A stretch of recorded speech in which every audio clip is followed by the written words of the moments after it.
to the Tires 37, and tonight The Flash airs its series finale, and it's kind of insane because I really grew up with this show. I really loved it. You know, it was something I used to watch every Tuesday when it would come on, and then eventually Wednesdays. I did kind of fall out of love with the show, but I've still seen every episode, and it's ending tonight, and I thought it'd be kind of fun to look back on these old Mattel CW Arrowverse action figures, because these are the things that really got me into like making a YouTube channel, because it kind of combined what I loved, the Flash TV show and the Arrowverse at the time, with action figures, which I liked.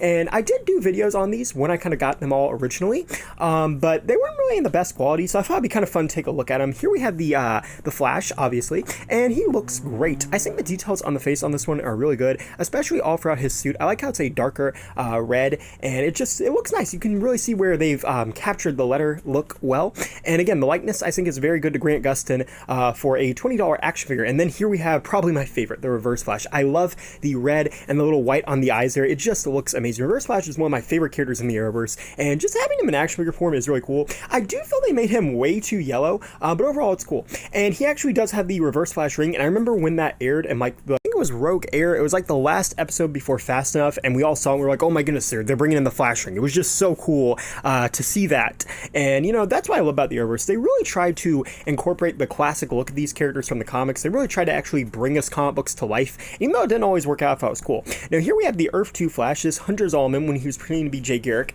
Nobody knew it at the time, so when Mattel made this, they kind of assumed this would actually be the show's Jay Garrick. And the head looks really weird because the helmet is not molded on to this action figure. If it had been molded on, it would look a lot better. And I definitely think there's a good likeness to Teddy Sears, but again, the overall detailing on it is pretty cool. It's got some nice creases and wrinkles. It has some really cool stitching, and I like the darker colors. And I do have the helmet somewhere. It's just buried in my toy box. And then here we have Zoom, and man, Zoom was so cool. He was so hard to find too. The only thing I don't like about him, he has like this blue lightning stuck to him, but in the TV show, Zoom is like one of the only speedsters who has lightning bouncing off him when he's standing still, so maybe that's why they did that. But the mask looks so cool. Look at the lines. Like, it's literally the electroshock mask combined with a flash mask. It just looks great. And then you have this nice stitching detailing, and he has the claws. They actually sculpted his little claws on his fingers, which I really like. But the black and silver just looks so nice in action figure form. And yeah, so here we have Supergirl too.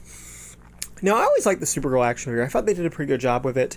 The only thing about it is the forehead's a little too large, but overall I think it's a pretty good likeness to the actress, and I like how it's the classic suit. And then here we have 1990s Flash. So this thing was so cool. I will never forget when Mattel made this. This is probably my favorite Flash action figure actually made by Mattel. It just looks great. The suit is amazing. It's probably one of the best Flash suits we've ever seen in live action, and the likeness to John Wesley Shipp is downright incredible. And then here we have King Shark, who is my favorite Build-A-Figure that's ever been made. He just is massive, and he has this open jaw where he can move his mouth up and down, and I love it. And his hand can actually hold the Flash like in the TV show, and I'm going to put that in here on camera because I absolutely love that in a second. And it just looks so great, and he's so massive. King Shark was really one of the hardest Build-A-Figures to get when he came out too, and I don't know if he's really like became more easy to find since Mattel lost the license, but either way, he is just one of my all-time favorites. Now in terms of articulation, you got a 360 at the head, you have 360 at the arms, you can swing out the shoulder, you have bendability at the elbow, as well as a 360 at the elbow and 360 at the wrist. The torso have the ab crunch. That's kind of weird, but it does that, and it also rotates 360, as well as the legs. They kick forwards, backwards, and outwards, which is pretty nice. And then you also have that rotation at the thigh and single jointed knees, and then the feet move up and down and go side to side. So in terms of articulation, pretty good. The only one with different articulation is 90s Flash, who has double jointed elbows and knees, and they're pinless, and he also has toe articulation. So pretty cool there.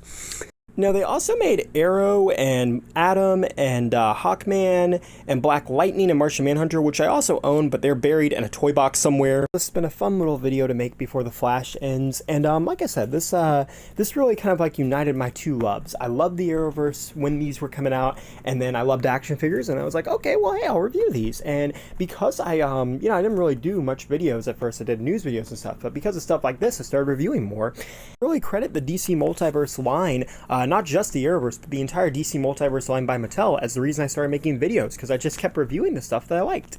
And yeah, like I said, I'm going to miss The Flash, and it was a great, only lasted way too long in my opinion, but I'm still going to miss it. I'm still going to miss the entire Arrowverse, and it really made me fall in love with The Flash as a character. I even really got into reading the Flash comics because of the show, and I wasn't really a big fan of him in comic books before that. Anyways, thank you all for watching. Please rate, like, and subscribe.